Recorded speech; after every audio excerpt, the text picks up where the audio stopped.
নমস্কার বন্ধুরা, আপনারা সবাই দেখছেন সরকারি সংবাদ ইউটিউব চ্যানেল। অর্থাৎ মোদী সরকার আবাস যোজনা আবেদনের ফর্মে একটি বিশাল বড় পরিবর্তন করেছে। এই যে বন্ধুরা, যে ফর্মটা আপনারা দেখতে পাচ্ছেন, এটাই হচ্ছে সেই নতুন ফর্ম।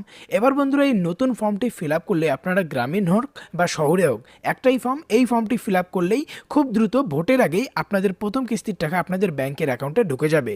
দেখুন বন্ধুরা, হেডলাইনে দেখুন পরিষ্কার করে বলে দেওয়া হয়েছে প্রধানমন্ত্রী Awas Yojana housing for all. হ্যাঁ বন্ধুরা, এটা কিন্তু সবার জন্য, আপনি উরবান হোক বা রুরাল, সবার জন্য এই একটাই ফর্ম।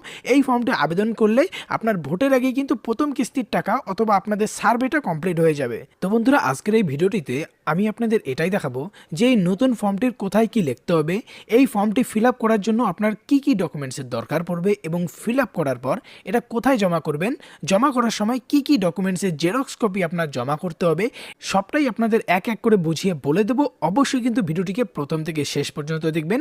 আর অবশ্যই বন্ধুরা, আপনারা কোন জেলা থেকে ভিডিওটিকে দেখছেন সেটা কিন্তু কমেন্ট বক্সে অবশ্যই বলে দেবেন। তো বন্ধুরা, যদি আপনারাও চান যে ভোটের আগেই আপনাদের ঘরের প্রথম কিস্তির টাকাটা আপনাদের ব্যাংকের অ্যাকাউন্টে পাঠিয়ে দেওয়া হোক, তাহলে কিন্তু অবশ্যই এই ভিডিওটিকে একটি লাইক করবেন, এরই সঙ্গে লাল রঙের সাবস্ক্রাইব বাটনে ক্লিক করে বেল নোটিফিকেশনটা অল করে দেবেন। তো বন্ধুরা, সবার প্রথমে দেখুন এখানে কি বলা হয়েছে যে স্টেট, এখানে কিন্তু সুন্দর করে আপনাদের রাজ্যের নামটা লিখবেন। তারপর দেখুন বলা হয়েছে name of city slash town, এখানে আপনার গ্রাম বা শহরের নামটা পরিষ্কার করে লিখে দেবেন। এরপর বলা হয়েছে কি দেখুন রিকোয়ার্ড ইনফরমেশন অফ বেনিফিশিয়ারি, এখানে আপনার সমস্ত তথ্য এবার আপনাকে দিতে হবে। তো এই ফর্মটি ফিল আপ করার জন্য সবার প্রথমে আপনার হাতের কাছে আপনার রেশন কার্ড, আধার কার্ড, ভোটার কার্ড, মানে যে আবেদন করবে তার এই সমস্ত ডকুমেন্টস লাগবে। সেই সমস্ত ডকুমেন্টস নিয়ে বসে পড়ুন। এবার দেখুন সবার প্রথমে 1 নম্বরে বলা হয়েছে name of head of the family, মানে যার নামে আবেদন হবে তার নামটা এখানে লাগবে। অবশ্যই যে আবেদন করবে তাকে কিন্তু বাড়ির প্রধান হতে হবে। এরপর বলা হচ্ছে সেক্স, তো এখানে মেল হলে 1 আর ফিমেল হলে 2 এখানে লিখতে হবে আপনার। এরপর 3 নম্বরে বলা হয়েছে ফাদার্স নাম, মানে যে আবেদন করবে আবেদনকারীর বাবার নামটা এখানে লিখতে হবে, সেটা আধার কার্ড থেকে আপনি পেয়ে যাবেন। এরপর যে 4 নম্বরে যেটা বলা আছে যে present address and contact details, এখানে আপনার যোগাযোগের ঠিকানাটা এখানে দিতে হবে। তো সবার প্রথমে আছে হাউস, ফ্ল্যাট বা ডোর নাম্বার, এটা এখানে সুন্দর করে লিখে দেবেন। এরপর হচ্ছে নেম অফ স্ট্রিট, এটাও আপনার ডকুমেন্টস থেকে সুন্দর করে এখানে লিখে দেবেন। এরপর আছে সিটি, তো আপনার শহর বা গ্রাম সেটার নাম এখানে লিখে দিতে পারবেন। এরপর আছে মোবাইল নম্বর, অবশ্যই আপনার একটা অ্যাক্টিভেট মোবাইল নম্বর এখানে দিয়ে দেবেন। অবশ্যই মনে রাখবেন, যদি এখানে উপরে কোনো একটা যদি ভুল করেন তো সার্ভে করার সময় কিন্তু আপনার মোবাইল নম্বরে ফোন আসবে। তো অবশ্যই ফোন নম্বরটা একটু ভেবে চিন্তে দেবেন, কোনো যেন মিস্টেক না হয়। এরপর দেখুন 5 নম্বর বলা হয়েছে পার্মানেন্ট অ্যাড্রেস, তো যেহেতু যদি আপনার আগের অ্যাড্রেস আর এটা অ্যাড্রেস যদি সেম হয় তো এখানে শুধুমাত্র ডু লিখে দেবেন, তাহলেই হয়ে যাবে। এরপরে দেখুন 6 নম্বরে কি বলা হয়েছে, 6 নম্বর বলা হয়েছে ownership details of existing house, মানে বর্তমান যে বাড়িতে আপনারা থাকছেন তো সেটার ডিটেলস এবার দিতে হবে। যদি নিজের হয়ে থাকে তাহলে 1 লিখতে হবে, যদি আপনারা ভাড়া থেকে থাকেন তাহলে 2 লিখতে হবে, আর যদি অন্য কোনোভাবে আপনারা বসবাস করতেছেন তো সেক্ষেত্রে আপনার 3 লিখতে হবে। এরপরে দেখুন 7 নম্বরে বলা হয়েছে যে type of house based on roof type, মানে আপনারা যে ঘরে আছেন সেই ঘরটি কীরকম, পাকা ঘর নাকি অর্ধেক পাকা নাকি কাঁচা তিরপল দিয়ে ঘেরা আছে, দেখুন সেটা বলা আছে। তো 1 নম্বর, 2 নম্বর, 3 নম্বর যেটা হবে সেটা এখানে লিখে দেবেন। এরপরে দেখুন 8 নম্বর বলা হয়েছে number of rooms in the duelling unit excluding kitchen, মানে রান্নাঘর সহ আপনার ঘরে টোটাল কয়টি রুম আছে বা কয়টি রুম লাগবে সেটা এখানে লিখে দেবেন। এরপরে দেখুন কি বলা হয়েছে আধার কার্ড ইফ নট অ্যাভেলেবেল, যদি আপনার আধার কার্ড থাকে সেক্ষেত্রে আপনার আধার কার্ডের যে নাম্বারটা হয়ে থাকে সেই নাম্বারটা এখানে দেবেন, আর যদি আধার কার্ড না থেকে থাকে সেক্ষেত্রে আপনার ভোটার কার্ডের নাম্বারটা দিলেও এখানে হয়ে যাবে। এরপরে দেখুন কি বলা হয়েছে number and age of family members, মানে আপনার পরিবারে কয়জন সদস্য আছে এবার তাদের ডিটেলসটা দেখতে হবে। সবার প্রথমে নাম দিতে হবে, তারপর যে আছে তার জেন্ডারটা দিতে হবে, মেল না ফিমেল সেটা দেবেন। তারপর তার বয়সটা আধার কার্ড ভোটার কার্ড অনুযায়ী ক্যালকুলেশন করে দিতে হবে। এরপরে আধার কার্ড ভোটার কার্ড যেটা ডকুমেন্টসই থাকবে সেটার নাম্বারটা এখানে লিখতে হবে। অবশ্যই মনে রাখবেন নাম লেখার সঙ্গে সঙ্গে কিন্তু আপনার সঙ্গে রিলেশনটাও লিখে দিতে হবে। এখানে ধরুন নাম লিখলেন তারপর স্ল্যাশ দিয়ে লিখে দিলেন এটা মাদার কি ফাদার, সেটা কিন্তু লিখে দিতে হবে। এইভাবে সমস্ত ফ্যামিলি মেম্বার্সের নাম এখানে আপনার তুলতে হবে। এরপরে দেখুন কি বলা হয়েছে রিলিজন, মানে আপনি কোন ধর্মের আছেন, হিন্দু, মুসলিম, খ্রিস্টান, বুদ্ধ, জৈন যেটা হবেন সেটা দেখুন পাশে নাম্বার দেওয়া আছে, এই নাম্বারটা অনুযায়ী আপনার এখানে নাম্বার লিখতে হবে, ঠিক আছে। এরপরে আমরা পরবর্তী ফর্মের পেজে চলে আসি। দেখুন এখানে কি বলা হয়েছে যে 12 নম্বরে দেখুন কি বলা হয়েছে কাস্ট, মানে আপনার যদি কোনো কাস্ট সার্টিফিকেট থেকে থাকে জেনারেল, এসসি, এসটি, ওবিসি যেটাই থাকবে সেটা এখানে লিখে দেবেন। এরপর বলা আছে ব্যাঙ্ক ডিটেলস, তো এটা কিন্তু সবথেকে গুরুত্বপূর্ণ একটা স্টেপ, ভুল করলে কিন্তু টাকাটা আপনাদের অ্যাকাউন্টে ঢুকবে না, পুরো ফর্মটাও বাতিল হয়ে যেতে পারে।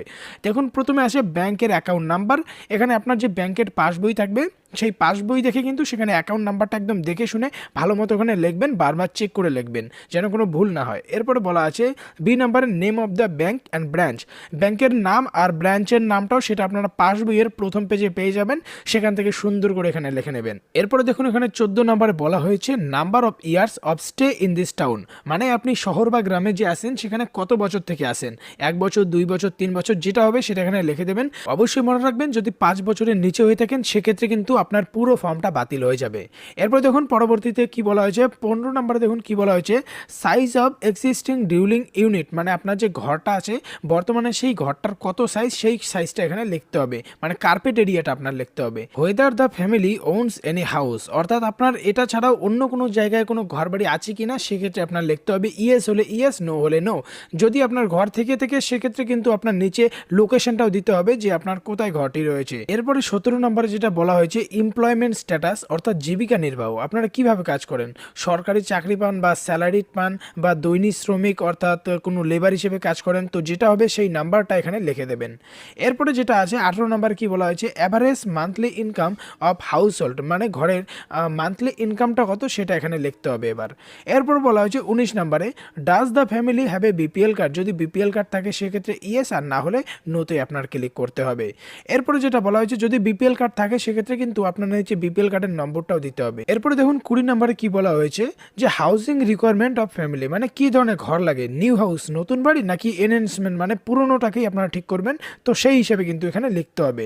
এরপরে দেখুন 21 নম্বর কি বলা হয়েছে in case of enhancement please specify enhancement required, মানে যদি আপনি পুরনো ঘরটাকে ঠিক করেন তো আপনি সেটাকে কি ঠিক করবেন, একটা রুম ঠিক করবেন নাকি রান্নাঘর নাকি বাথরুম, তো সেই হিসাবে এখানে আপনার লিখতে হবে। এরপর 22 নম্বর বলা হয়েছে preferred component of mission under which beneficiary need assistance under HFA, অর্থাৎ ঘরটাকে আপনারা সাবসিডির হিসাবে পেতে চান নাকি কারো পার্টনারশিপে তৈরি করতে চান নাকি নিজে তৈরি করতে চান, তো সেটা কিন্তু আপনার এখানে লিখে দিতে হবে। এরপরে দেখুন 23 নম্বরে কি বলা হয়েছে তার উপরে দেখুন কি বলা হয়েছে additional information to B collected from the applicants, মানে আবেদনকারীর কিছু যাবতীয় তথ্য এবার এখানে নেওয়া হবে। যেমন প্রথমে বলা হয়েছে মার্শাল স্ট্যাটাস অফ অ্যাপ্লিক্যান্ট, মানে যদি বিবাহিত হয়ে থাকে তো সেটা স্ট্যাটাস দিতে হবে, ম্যারিড আনম্যারিড বিধবা কোনটা সেটা এখানে আপনার লিখে দিতে হবে, এখানে নাম্বার দেখতে পারবেন। এরপরে দেখুন কি বলা হয়েছে 24 নম্বরে husband name of applicant is married or window female, মানে যদি মহিলা হয়ে থাকে সেক্ষেত্রে কিন্তু হাজব্যান্ডের নামটা দিতে হবে। এরপর 25 নম্বর বলা হয়েছে ল্যান্ড ওনারশিপ অ্যান্ড ডিটেলস, মানে যেই জায়গায় জমিটা হবে সেই জমির কিন্তু তথ্যাদি দিতে হবে। ধরুন যে খতিয়ানের নাম আছে, মানে জমি কার নামে আছে তার সমস্ত নাম্বার, খতিয়ানের নাম, পাট্টা নাম, ডাক নাম্বার, সব নাম্বারটা এখানে আপনার দিতে হবে। 26 নম্বরে দেখুন পরিষ্কার করে বলে দেওয়া হয়েছে যে type of house based on wall type, মানে কি ধরনের ঘর আপনার চাই, পাকা ঘর চাই তাহলে 1 লিখতে হবে, সেই অর্ধেক পাকা হলে সেখানে 2 লিখতে হবে, এইভাবে আপনার যেই ধরনের ঘর লাগে তো সেটা কিন্তু আপনার এখানে লিখতে হবে। এখানে দেখুন নাম্বার দেওয়া আছে সেটা লিখে নেবেন। এবার দেখুন 27 নম্বরে কি বলা হয়েছে 27 নম্বরে whether the applicant ওনস any vehicle, মানে যে আবেদনকারী তার কোনো গাড়ি আছে কিনা, যদি সেক্ষেত্রে ইয়েস নো এখানে ক্লিক করতে হবে। এবার যদি 2 হুইলার হয় সেখানে আপনার 1 ক্লিক করতে হবে, দেখুন বলা হয়েছে 2 হুইলারে 1, যদি 3 হুইলার থাকে সেক্ষেত্রে 2, 4 হুইলারে 4, কার ভ্যান এসইউবি এই ধরনের, এলসিবি হেভি কার হলে আপনার 4 লিখতে হবে। তো এখানে আপনার যদি গাড়ি থাকে সেটা কিন্তু এখানে লিখে দেবেন। এরই সঙ্গে আপনার যে গাড়িটা আছে সেই গাড়িটা কিন্তু ছবিও এখানে আপনার অ্যাটাচ করে দিতে হবে। এরপর দেখুন কি বলা হয়েছে এখানে কিন্তু আপনার এবার একটা সই লাগবে, আর যদি সই করতে না পারেন সেখানে কিন্তু একটা আঙুলের বুড়ো আঙুলের ছাপটা এখানে আপনার দিতে হবে। এরপরে দেখুন কি বলা হয়েছে for office LLB use only, এখানে কিন্তু আপনার কিচ্ছু লিখতে হবে না, কিন্তু এবার কিন্তু আপনার সমস্ত যে ডকুমেন্টস আছে সেই ডকুমেন্টসগুলো এবার অ্যাটাচ করে আপনার সাবমিট করতে হবে। বন্ধুরা এই ফর্মটি পুরোপুরি ফিল আপ হয়ে যাওয়ার সঙ্গে সঙ্গে কিন্তু এবার আপনাকে প্রধান পঞ্চায়েতের কাছ থেকে আপনার বাসিন্দা সার্টিফিকেট, ইনকাম সার্টিফিকেট, এরই সাথে আধার কার্ডের জেরক্স কপি, প্যান কার্ডের জেরক্স কপি, ভোটার কার্ডের জেরক্স কপি এবং আপনার 2টি পাসপোর্ট সাইজের ফটো লাগবে। যদি কোনো গাড়ি থেকে থাকে সেক্ষেত্রে গাড়ির যে আরসি কপি হয় সেই আরসিটার একটা জেরক্স কপিও আপনার জমা করতে হবে। আর বন্ধুরা এই সমস্ত ডকুমেন্টস একসঙ্গে অ্যাটাচ করার পরে কিন্তু আপনাকে এসডিও বা বিডিও অফিসে গিয়ে জমা করতে হবে।